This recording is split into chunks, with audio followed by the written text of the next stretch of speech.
Hello, everybody, and welcome back to another day, another week of the Daily Grind. I'm your host, 30 and Still Gaming. And on today's show, we're going to be talking about independent developers, and also an article came out about Tunic. The developer of Tunic, the creator of Tunic, gives the insight of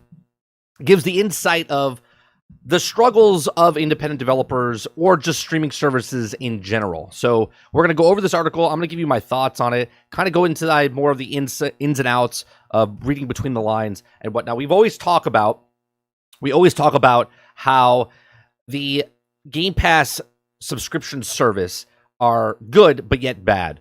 So this is coming from a developer, right? I'm just a regular person online with an opinion off to the side here, but this person is giving you their thoughts up front. And the reason I'm giving this information is so more of you can understand where the contradiction is. Where as developers, it could be good, but it also could be majorly bad. And then also as the clients, as the people buying the games, there is really no downside as of we see right now, right? So that's what we're going to go with. If you like stuff like this, please make sure you share, like, subscribe. We're brand new on this channel. This channel's 3 months old. We're doing uploads. We do live streams. We do podcasts. There's tons of stuff that we've been doing on this channel. So if you like what we do here, please make sure you share, like, and subscribe. You can also become a member for $4.99. Good morning, Jesse Mack. How's it going? All right. So let me bring up this article here. And we are also, if you... Oh, what is this? Connect with people. Why is this popping up? I don't know why my microphone... All right, we're live on the Discord. So if you're in the Discord as well, if you're a member, you can be part of the Discord and you can listen just to the audio versions if that's what you like. Just the straight up audio of my microphone. What's going on, Nostalgic? All right, so let's get to the actual article. The article, it says, now, Fiji, CEO, subscriptions are simultaneously awesome and terrifying. Okay, so Bekah Saltsman shares her concerns and hopes around the subscription service that could impact indie sustainability. Okay, sustainability. Now, the industry goes into cycles for indies. Now, the salesman, Bekah, tells us the discussion of the last October's conference. It says, there are boom cycles that are lots of money and out and about, and the contracts again, and it's also going into boom out again, she says. And it's also been doing this forever because it goes on hardware cycles and everything else. Now, right now, she thinks the cycle is starting to construct. The indies may have a harder time finding funding in large parts because of how far enough removed from the new hardware launches they are. So it's 2 years into this cycle. So this is what she's saying. Now it's far enough into the cycle, they're going to have a harder time getting the money. But it adds up to really weird things going on to start happening because the subscription services like Xbox Game Pass or premium tiers of PlayStation Plus. Now, quote, because of the constrictions and the consolidations of the industry over the past 2 years and how a lot of companies are just owned by the subscription services, my concern is because the libraries are so big and the companies are so prolific that the huge user bases that they won't need us, Saltman says, right? So this is another thing that's happening right now in the industry, right? A lot of people are saying that Game Pass is really good for independent developers. This is an independent developer or publisher for these games, and they're looking at it going, yeah, not so much. This could be a big bad thing for us because you might not need us anymore because the big guys come in, they put their first party titles in, and the indie games kind of just go to the wayside, right? So while Saltman's also confident that Fiji can get by thanks to the established reputation, games like Tunic, Night in the Woods, they're also amongst the critical commercial success and the type of games it produces. Now, she's less confident about the situation for indies in general. So will the budgets be enough to be with the higher costs of making games and be able to allow indies to keep making cool stuff? She asked because it's turned a buying population into a subscription population. And this is another thing that we've always talked about, right? I've even talked about this multiple times, okay, about how I don't buy games anymore. I'm like, yeah, sure, I'll play it. Why? It's on Game Pass. So there's a lot of people out there that don't go out and buy games. Now, we also talked about this on the GXG podcast this past Thursday. If you guys don't know about that, go check out that on Thursday nights. We talked about how Starfield is going to be coming out as a first-party title. And they're not going to make that much money of sales, but it's going to be really played a lot because it's on Game Pass. And a lot of people that have Game Pass are not going to go out and pay $70 for a video game. They would rather just pay the subscription service for the actual game. So it says right here, it says, either way, and I worry most of smaller indie teams who maybe don't have an early foothold as creators. And they may also have the space and the money to make more than one game. Oh, wait, did I miss a spot? I did. By popular and subscription population, this means we have relied on subscription fees and buyouts. In a general subscription buyout, don't pay for the many years of the team's development unless your team is very small. So again, teams like No Man's Sky, for instance. Okay, No Man's Sky came out. They were just with Sony. It was a PC and Sony. But when it came to Game Pass, I'm sure Microsoft paid a lot of money up front because at that time, it was already out for like 2 years, 3 years, right? I think even 4 years. And they brought it over to Game Pass. So they probably offered them some money. The team's only 14 people at Hello Games at the time. So the money that they got was probably well off, and they're okay now, considering they already made another game and whatnot while still supporting No Man's Sky. So I already read the next section here. She also is particularly concerned about what sort of value the subscription service platform holders will place on indie titles. That's a that's a well-stated question. Like, are indie titles, obviously people that are in here really do like indie titles, but for the most part, a lot of people are excited for the AAA games that come onto Game Pass. Now, that's a legit math question because you don't know how it's going to fall. At this point, you're almost deciding who's going to be on service and who's going to be allowed to keep making games based on the value or artistic creative direction, or something rather than monetary value of the project. Now, Saltsman said most of the people making the decisions about which games you pick up for these subscription services are just game fans and look for more than just a bottom line contribution, but worries that they may be temporary situations.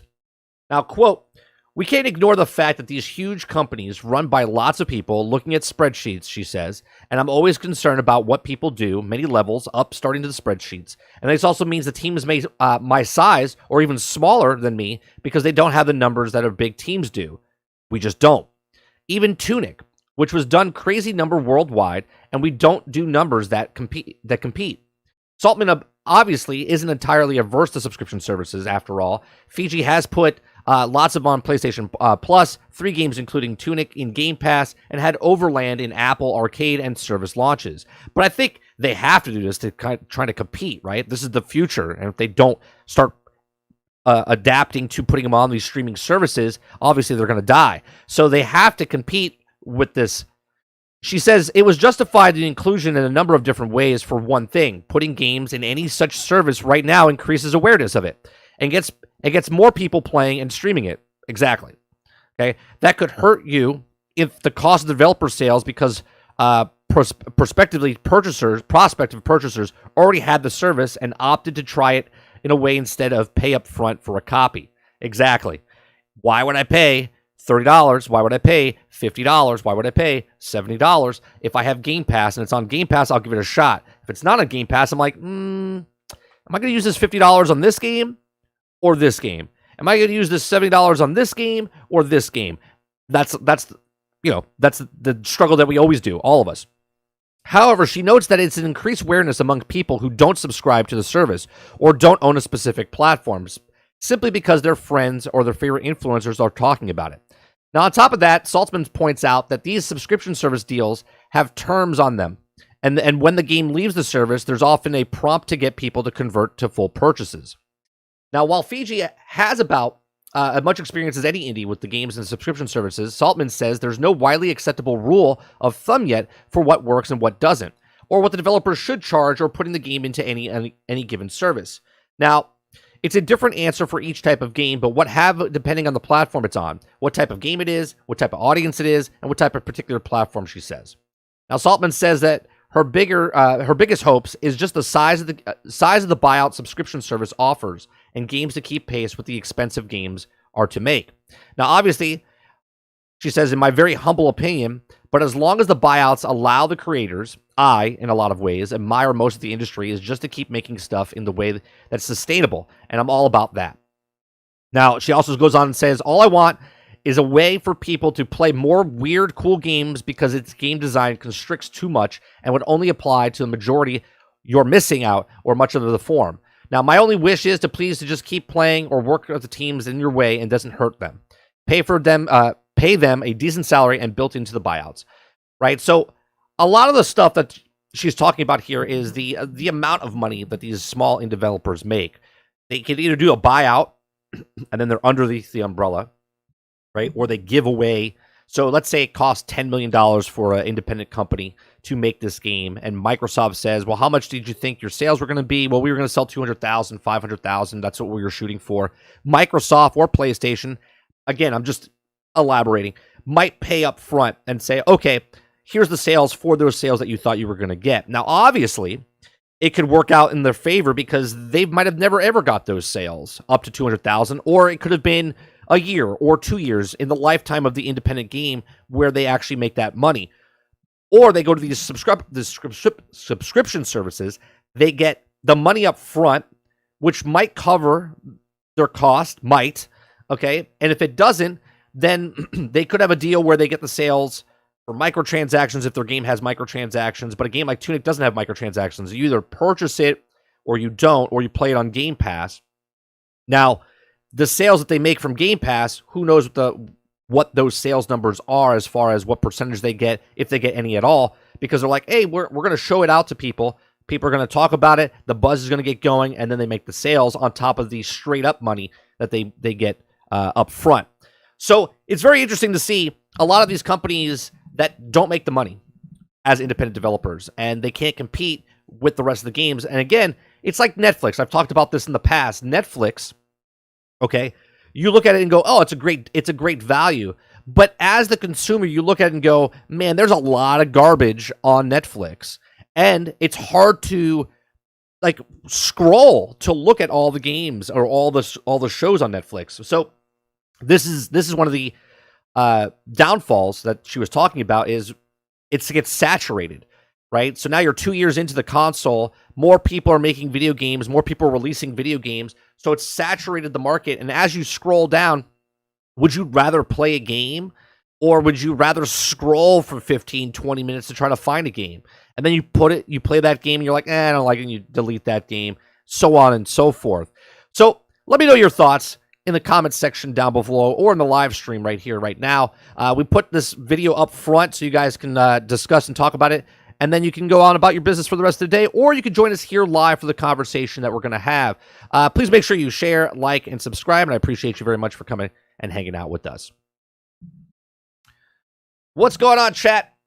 Good morning, good morning, good morning. So the conversation is about independent developers making games for subscription services. Is it a new camera angle? No, same camera angle. I haven't touched it, Robert. So it's a different beast. It's a different beast for independent developers on here, and we're trying to figure out, is this a good business model for them? Now, obviously, for us, the gamers, okay, it is a good method because we're not paying $70, $60, $50, $40, whatever the game is a great business model for people playing Game Pass or PlayStation Plus, right? But is this sustainable? This was a question. This was a question by the publisher, the developers of these games, right? Is it able to continue on this path 5 years down the road with independent developers? Because as the bigger companies keep buying out, do these buyouts, as they're getting Bethesdas and Activisions and Bungies and all these other companies that are big AAA developers, as they keep making these games, bringing them underneath the umbrella and then putting them on the gaming service, do these independent developers, do these indie games have a shot to compete with this? That is the question. Real quick, give me a second. I believe there's someone at my door. I'll be back in just a couple of minutes.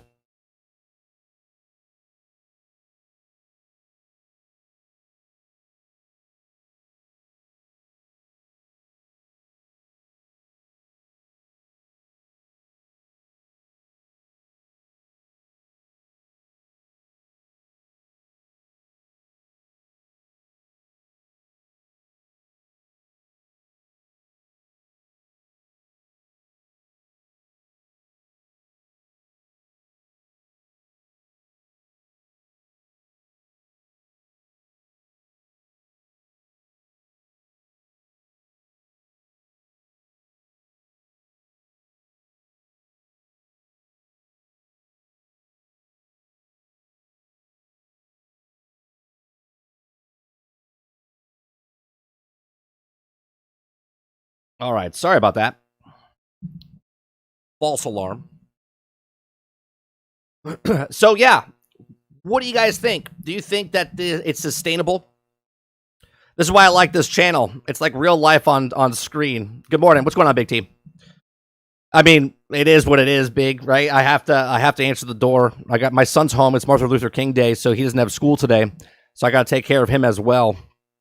He should be good for the hour and a half, 2 hours.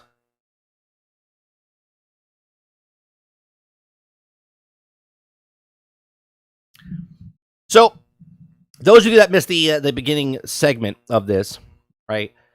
We talked about how developers are worried about a specific developer. Fiji CEO Bekah Saltsman talks about how she's the publisher of Tunic. She's not the creator of Tunic, but Tunic, for instance, is a huge success. It's one person. One person created Tunic over the time. So obviously that is a outlier. That's not the norm, right? But there's a lot of other developers that have teams of 20, 40, 60, 100, right? And those are still considered small independent developers. Obviously, an independent game, but it's not like a AAA game, is No Man's Sky. No Man's Sky had 14 people. I think it had like at 1.8 people working on the game when it was first coming out. So it's an interesting predicament that we are in as customers. We love the fact that Game Pass gives us $10, $15 and you have 100 games, and by the time that game leaves Game Pass, you're done with it, right? And in a world today where once we watched a movie in theaters or on TV, we would go out and buy the DVD, and we would own that DVD, and then we could play that DVD anytime we wanted. That's not the same thing that's happening now with video games, right? Once you play a video game on a streaming service, very few of us buy that game afterwards to own it, because there's been situations where you buy the game and then it's done. They close the servers down, and people are like, "Whoa, I purchased that," and then IP licenses are gone, right? So if you have Transformers, or if you played, what was the other game that got? Marvel's Avengers, or not Marvel's Avengers, Ultimate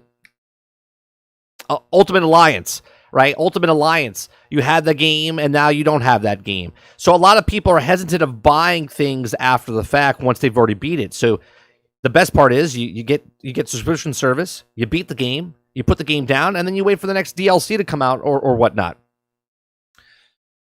Jesse Max says, good morning, nostalgic. Yo, it's my birthday, was on Thursday. Well, congratulations and happy birthday. You know, birthdays should always be, I always thought this myself, right? People always says like, hey, happy birthday. You should really celebrate your mom. So if she has like 6 kids, right? Your mom should get like more gifts from other people for birthing 6 people, right? Should be like, happy birthday. Like, we should be celebrating, right? I don't know, just a weird thing. I always think birthdays are weird to me. I mean, obviously, until it's my birthday, then give me gifts. Good morning, Wonder Rose. Questions.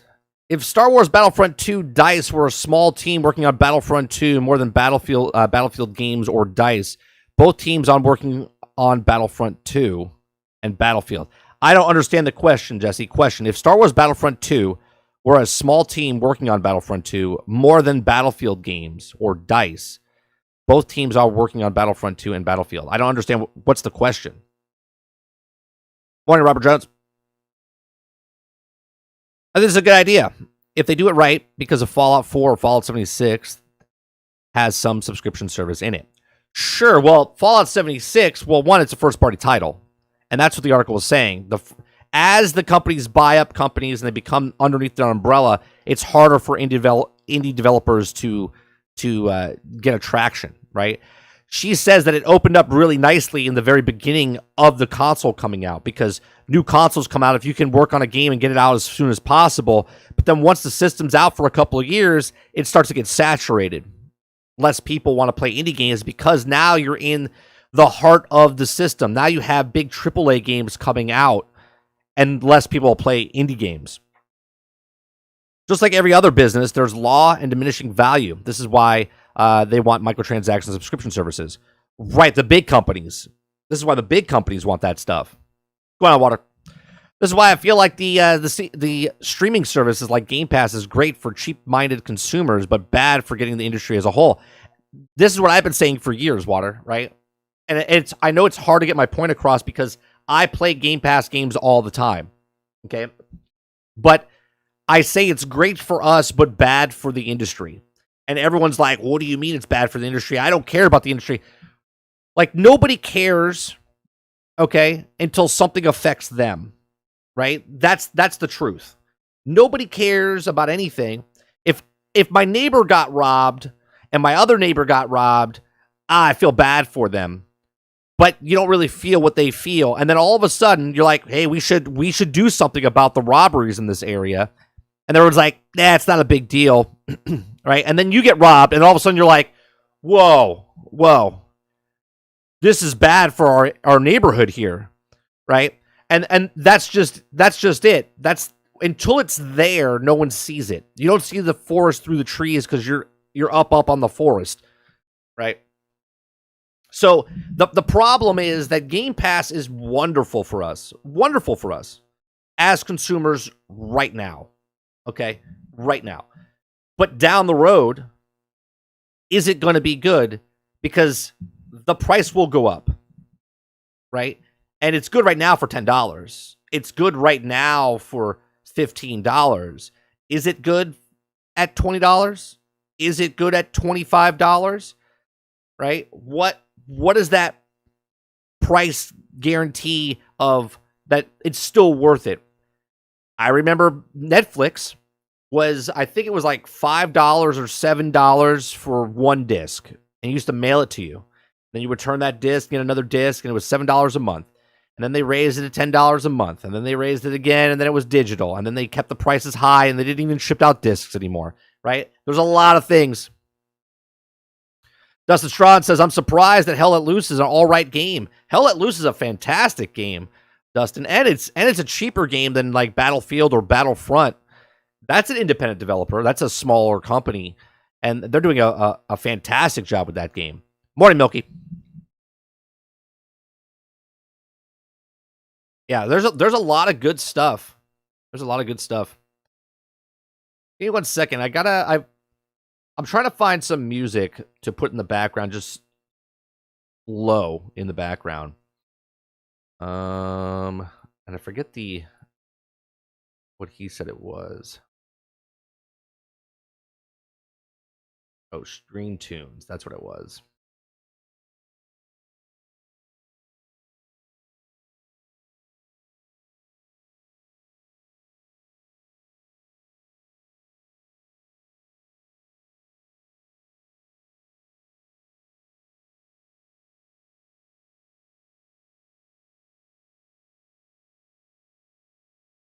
This? Let's see.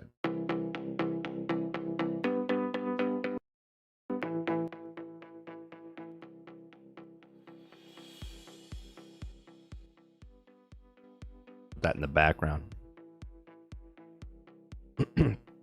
It's good for Microsoft. It would also almost $1 billion a month for doing nothing. Right.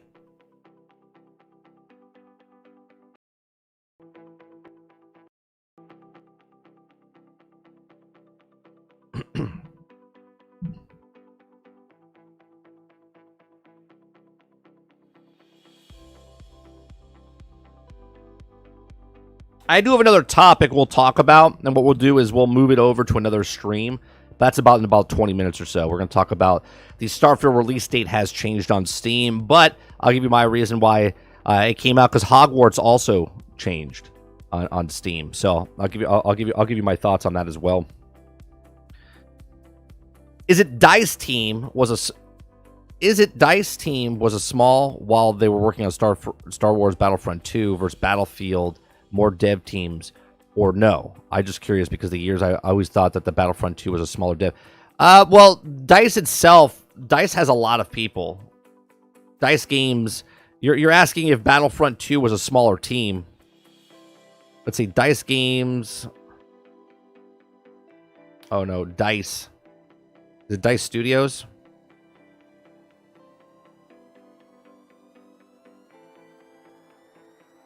Yeah, they have 714 employees. That's not a small company. And that was as of 2020. So when they built Star Wars Battlefront 2, they were working on multiple games at the time. They go from one game to the next. I saw some of the recorded video you did with the other streamer pertaining to what I want Hogwarts Legacy to be. I think the game like this should be a games of service. I'm not going to have that conversation right now, Water, because I'm trying the new format on this, right? We're trying to keep the conversation to what the conversation is, and not sporadically go about. Now, I did have a video up front in the first 17 minutes here, so people see it. So we can have conversations like this a little later, but what I'm trying to do is one topic because of the algorithm in YouTube and whatnot. What was happening with the other channel, that I would switch so many topics and so many things that YouTube was like, what the hell is he talking about, right? The algorithm's looking at me going, he's talking about 15 different topics type of stuff. You know what I mean? So yeah, we could talk about that. We could talk about that in a little bit. Right now, we're talking about how independent developers are looking at stream or the Game Pass service, a streaming service, and if it's good or bad about them.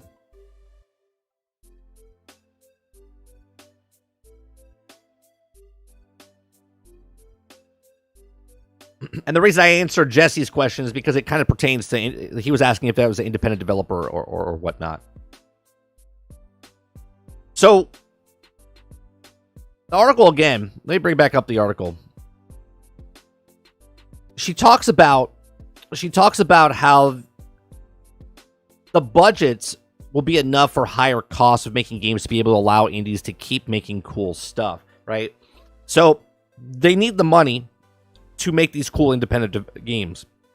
But she also says, because it turned to buying a population to subscription population, that means we have to rely on subscription fees and buyouts, and in general, subscription buyouts. Right? So they need to make these, they need to get the budget to make these good things, but they need the buyout. They need the companies to buy them out or have the rights of that game on their streaming service. Okay? And we talked about this also on Generation X Gaming, where we talked about how right now it's always a console war of who gets what exclusive to certain things, right? Or certain game modes to certain games. It's going to happen the exact same with the subscription services. A couple years down the road now, you're going to see more and more people that just get a streaming game on their streaming service and not both at the same time type of thing, right? And that's going to be a big problem.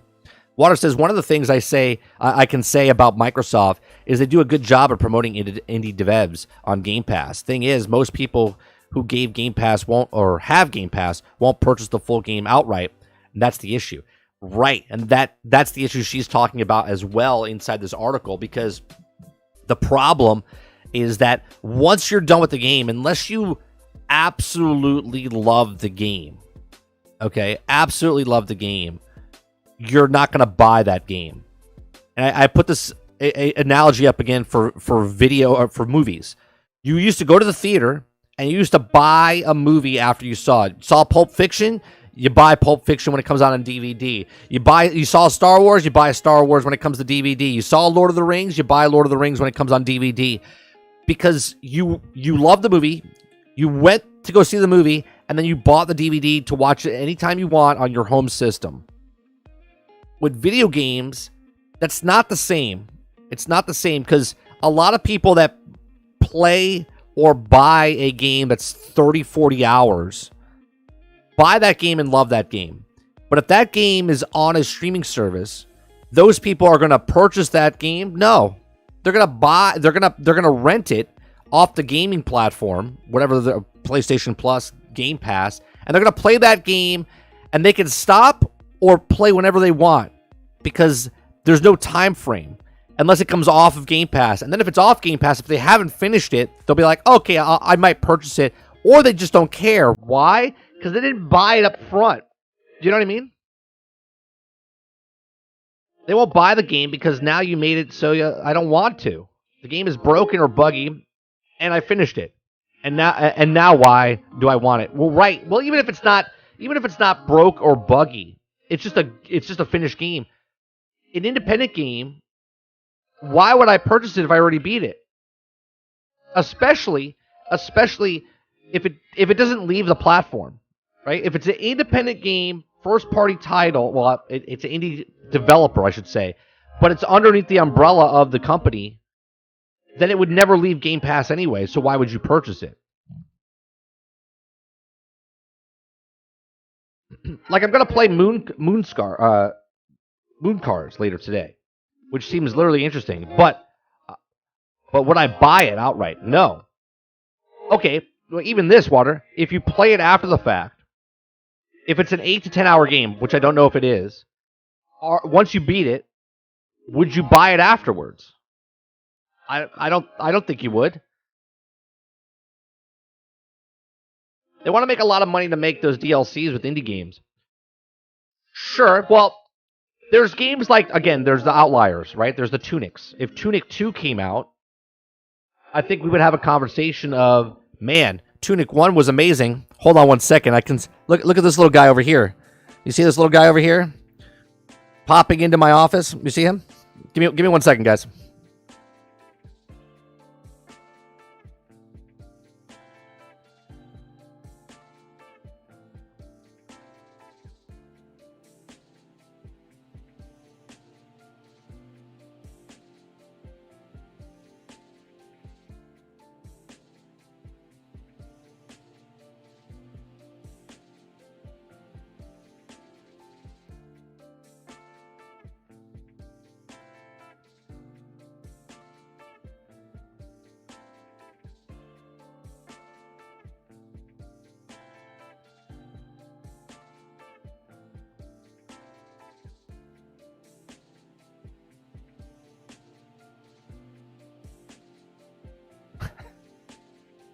My son comes in, he sneaks into a little corner. I was like, all of a sudden I saw little eyes over here. I was like, what the hell is that? The hell is that? Oh, I had a ghost in my room.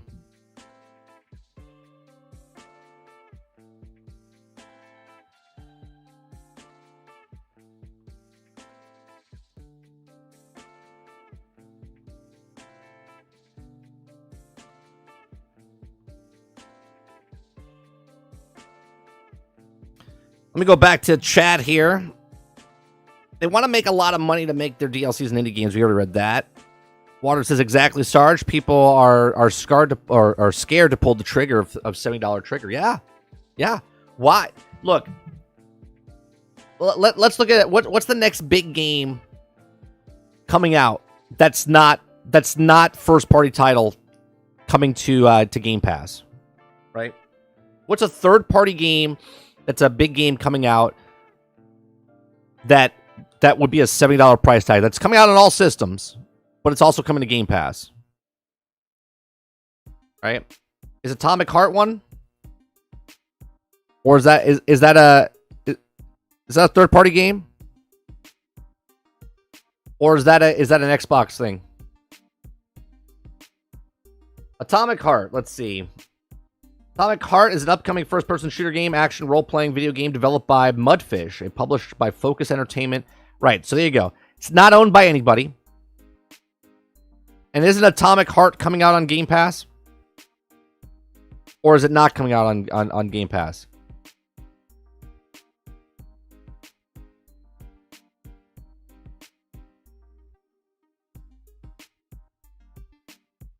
Yeah, so it's on Game Pass, right? So that's a big game, right? Now I don't know. Let me look at the developer here, Mudfish. Mudfish is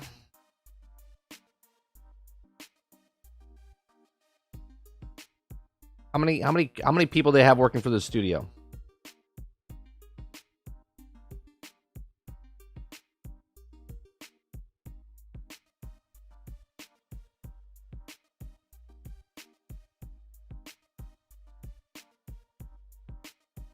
They're under 100 people.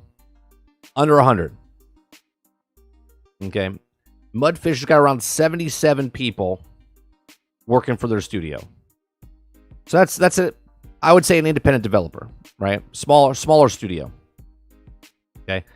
But that's a bigger game coming out. Now, that'll probably be a $70 game. Now, you don't know anything about the game. You know nothing about the developer, really. People are just following. They see a first-person game, and they're like, hey, that looks interesting. And they're like, $70. When's it coming out? February 21st. Oh. So, February 21st, are you going to purchase the $70? You have $70 right now. Are you going to purchase Hogwarts Legacy or Atomic Heart? Are you going to purchase Jedi Survivor or Atomic Heart? I think we all know the answer here. Okay? Unless you're a person that doesn't like the Jedi Survivor or the Hogwarts Legacy, okay, you're not going to pick up Atomic Heart with that $70 that you have. If there's a list of games coming out, you're probably not going to pick up Atomic Heart. But now, it's on Game Pass. So now you play it on Game Pass. So now you get your cake and eat it too. You get to purchase a third-party game, Jedi Survivor or Hogwarts Legacy, and you get to play Atomic Heart, and for the same exact price that you have for one game right now. And at the end of your run of Atomic Hearts, are you gonna scrounge up money to purchase the game afterwards? Probably not. You'll probably just play the game, put it down, and go, that was a really fun game. And that was it. They don't see a sale from you. They get the money up front from Microsoft. The $70 was pushed into Game Pass. There was no reason to raise prices. The removal of the Misfire Man and the digital copies has raised profits by 16.5%. You think the cost of development has risen more than 16.5% in 2 years? Right. Yeah, they removed the middleman. Make sure you guys hit that like button. If you guys are here, it helps us out here. Helps the videos get shown to more people. I gotta change my my thumbnail. I gotta put indie.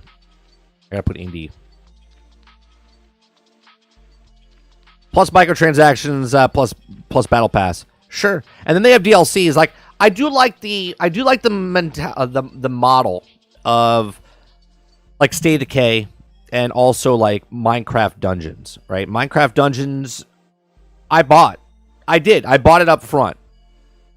Okay, and then they have DLCs. Now, if I didn't buy the game, and all of a sudden they took the game off, now they probably wouldn't do this because it's a first-party title. They own Minecraft.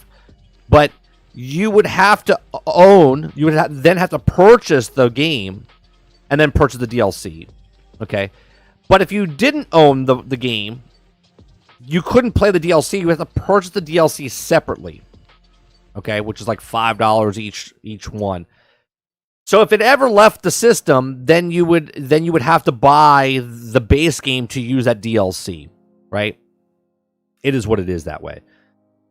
But I still purchase certain games, like games that are on Game Pass. I purchased before they were, knowing they were coming to Game Pass. I bought Outriders. I bought Sea of Thieves.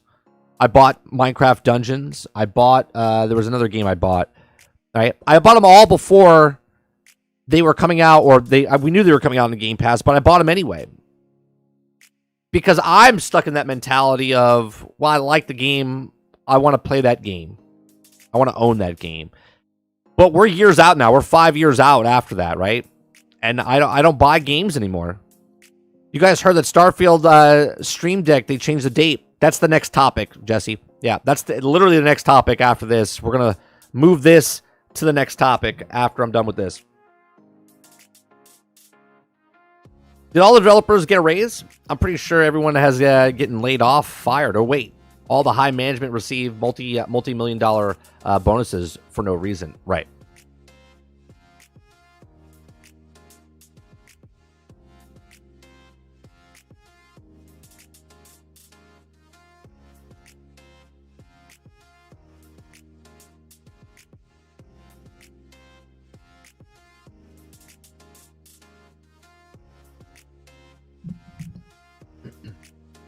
I just don't see how it's sustainable in the future.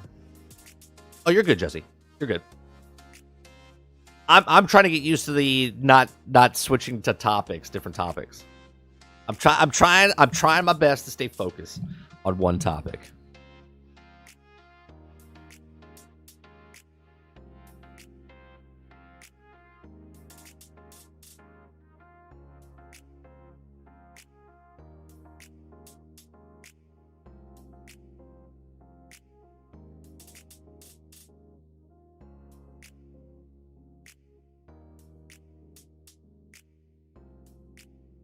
Let me move over.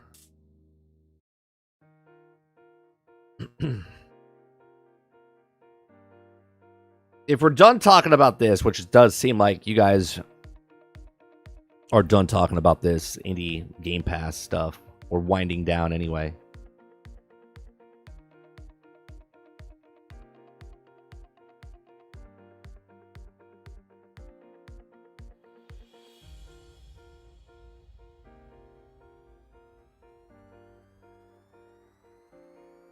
Add redirect.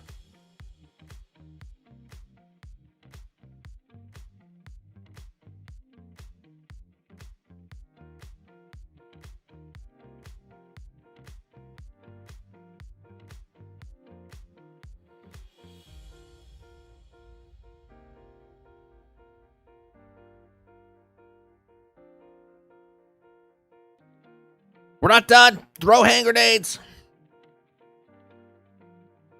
I mean, we brought this up on GXG, right? Who in chat is interested in Starfield? Right? Let's say Starfield comes out as a super smooth playing experience, no bugs, no glitches. Okay.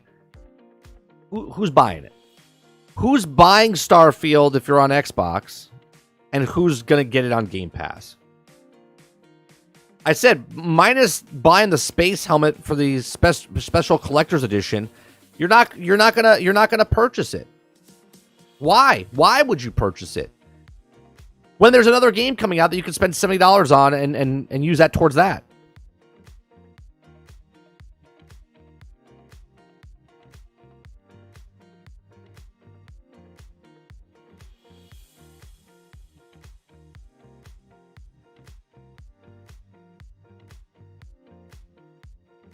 It makes no sense to me.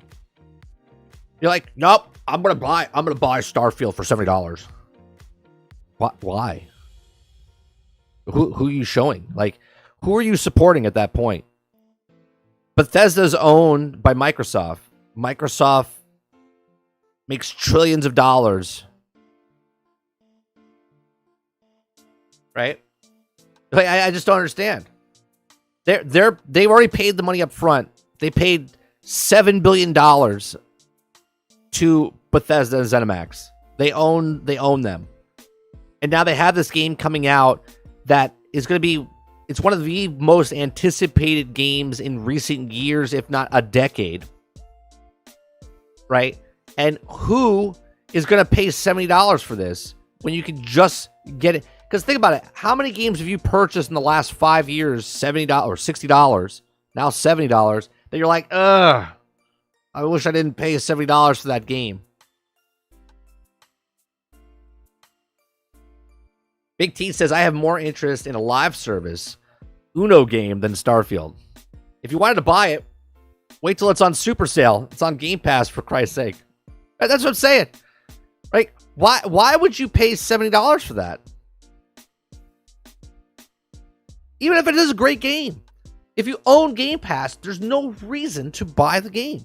The sales numbers are going to be very interesting to me, as we said on GXG the other day.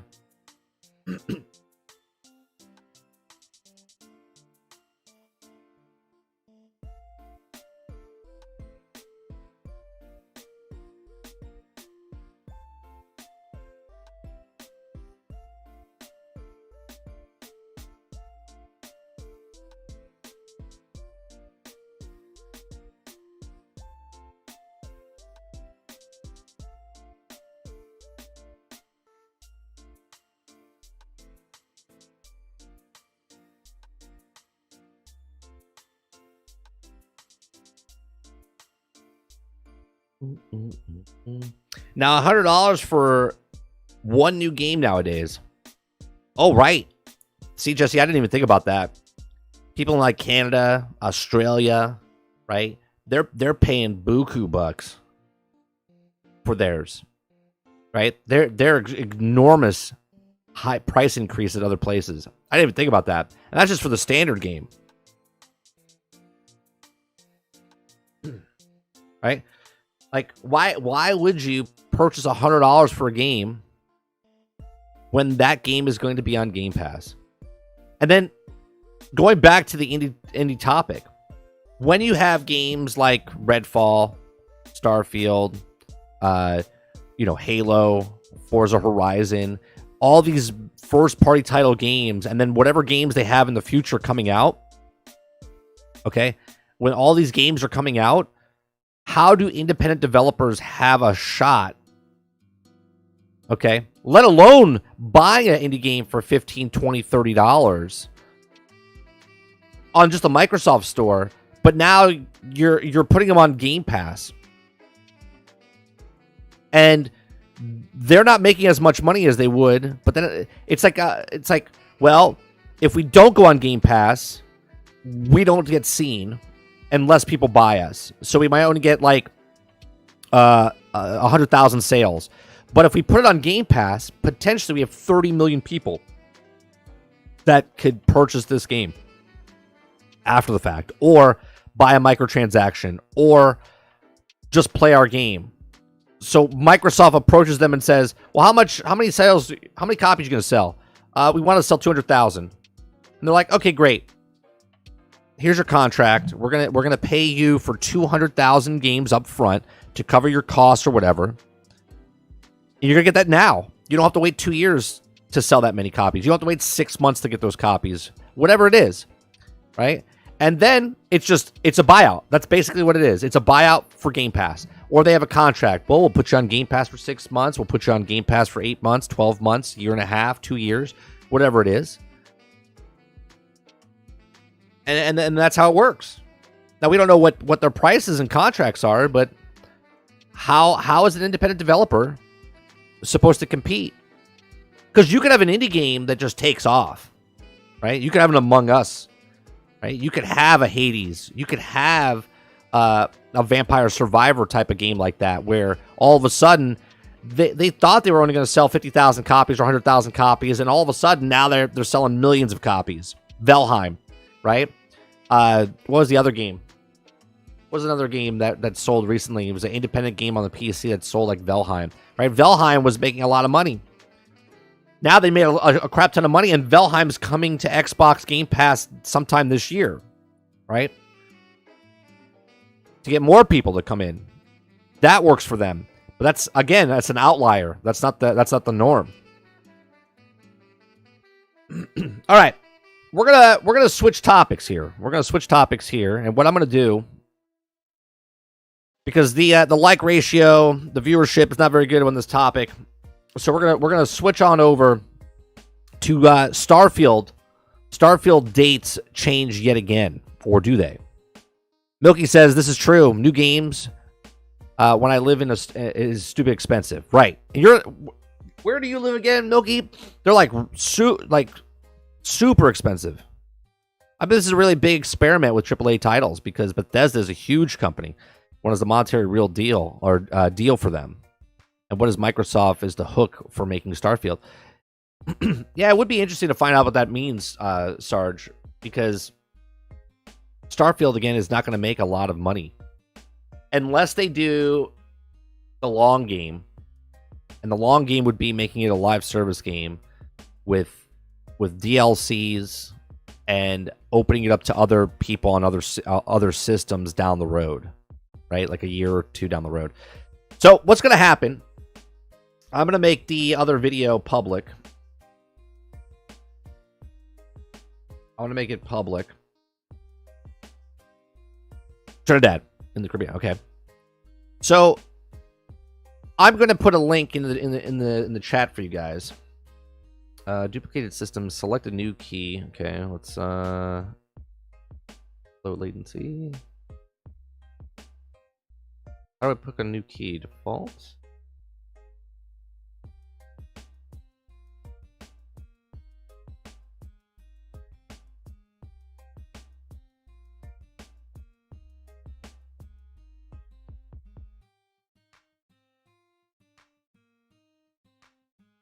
No, I can't do that. Copy that. I'm not sure how this is gonna work. I'm gonna switch you guys over. I'm gonna give you a link in the channel. Give you 1 second. Change dashboard.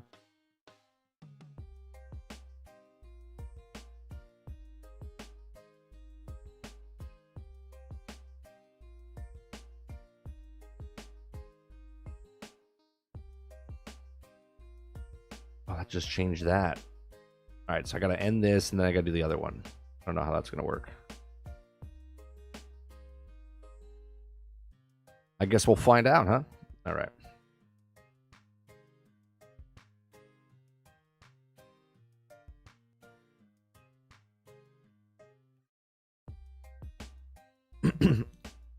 All right, I'm going to move over. There's going to be a slight hiccup inside your stream.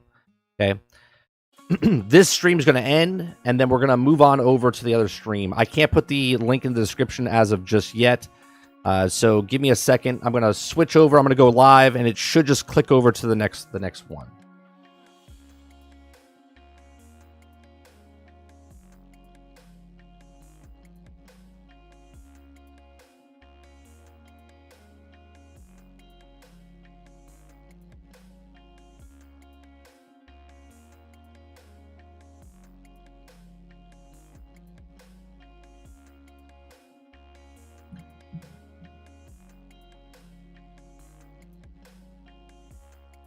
All right.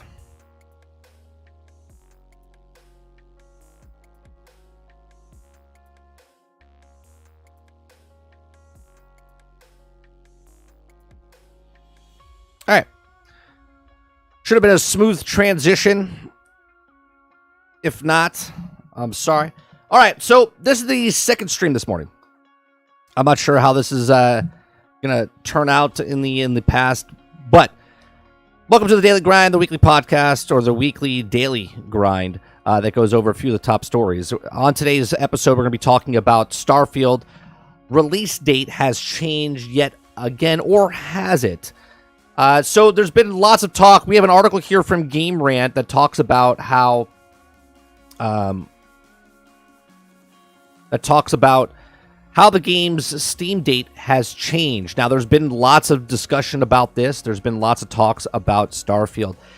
Bethesda itself has said that Starfield is going to be coming out in the first half of the year. Matt Booty has come out and said that Starfield's coming out after Redfall. Redfall has said it's delayed 6 weeks into, and there's been a date of May 2nd is when Redfall's supposed to come out. So let's go to the article here. The article itself says Starfield release date has changed on Steam. The release date in Bethesda's upcoming space RPG Starfield gets updated. Now, when checking out the Steam page, Starfield, Bethesda's sci-fi action RPG that has originally due to launch late last year, fans will notice that this release date now says coming soon, as opposed to simply 2023. As it stands, the upcoming title is one of the most anticipated games of the year, and almost certainly has hit in with it finally does come out. However, no one really knows when the publisher will finally be able to release it, but gamers have been having guesses all the same. Now, in the fact of some of the theorized of Starfield could be coming this April, to conclude with the International Day of Human Space Flight, which takes place on April 12th. Now, obviously, this is just a speculation, and neither does Bethesda nor its parent company ZeniMax have confirmed this as of yet. Now, all this is known, and it is that the game is set to launch sometime in 2023 with hopes that it will also within the first half of the year. But outside that, all anyone can do is wait for the official word for some of the developers or publishers. To make things even more vague, that Starfield release date has been changed on Steam, where it's now said that the space RPG is coming soon. Now, that is no longer says simply 2023. It changes. This throws a bit of a curveball when it comes to the release window, as it may feel that more up in the air now. That's not to say that the game has been delayed yet again, or there's a problem with the release, but hopefully Bethesda will be able to shine some light onto this change to get the launch date actually what it means. Now, it's possible that the studio could make such an announcement at the upcoming Starfield Deep Dive, which is expected to occur sometime after Xbox Bethesda developer livestream, which is on January 25th. Now, hopefully, coming soon is just the studio way of preparing for the solid release date for the game, but only time will tell on the front. Not only is the game hotly anticipated for playtesters reportedly been loving Starfield, which definitely bodes well for the finished product, that just makes the wait for the official release date that much more difficult, though. Someone at Bethesda will hopefully be able to spill some beans soon.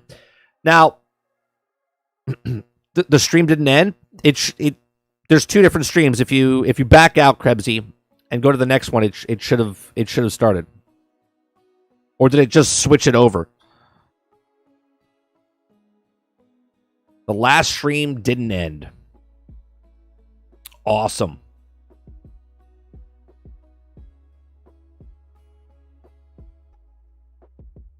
Awesome.